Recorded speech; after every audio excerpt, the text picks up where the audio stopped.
Hey, Mr. Gen X, all the truck drivers keep saying that you're talking about these CPLs, but nobody knows these slang terms you're using. What are you talking about? It's not a slang term. CPL is the control parts list. Every engine is going to have that, and basically what it's trying to tell you is what the engine was built as. A good way to probably explain that is, let's say that you brought a black top N14 in here and we wanted to make it into a red top, which we do all the time. What we would do is pull up the CPL of the original black top. That's going to tell us every part that was used in that engine, piston type, injector type, cam, everything like that, what kind of timing was put into it.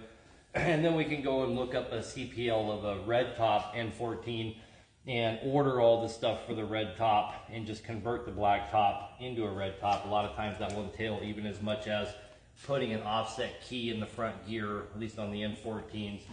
But we change CPLs here a lot, especially on Cummins. We do it on Cats too. You know, you have a lot of the, especially like the older E model Cats and stuff that came as a 435. You want to take them to a 550. You're going to have to look up the CPL of a 550 E model, order the appropriate parts for that, put them in lieu of the 435 CPL parts that were in there. Now you have a 550. The blocks are kind of all the same. You know, you can have the Cummins, that's a 400 horsepower, and that 400 horsepower, changing enough parts, you know, CPL to CPL, you can probably get that thing up to 600, right? Whereas you could go and buy a Cummins that's a 600 already, but all of them are intercompatible for the most part of going up and down in CPL size.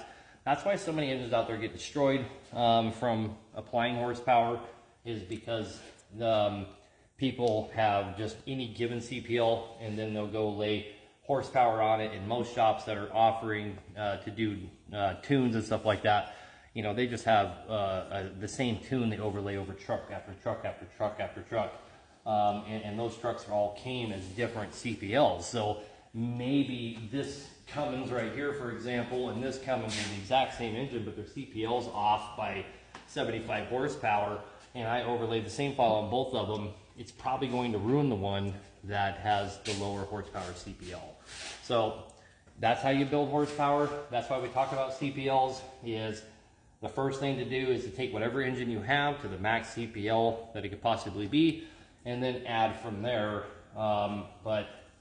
And that's going to be your metric. If you're trying to build quality horsepower engines that are reliable, that's going to be your metric for the horsepower output of any engine, is going to be what's the max CPL that I can bring this engine to, and then give her some performance parts from there, and overlay on the tune a little bit of timing retardation and some adding of fuel. So that's what that's all about.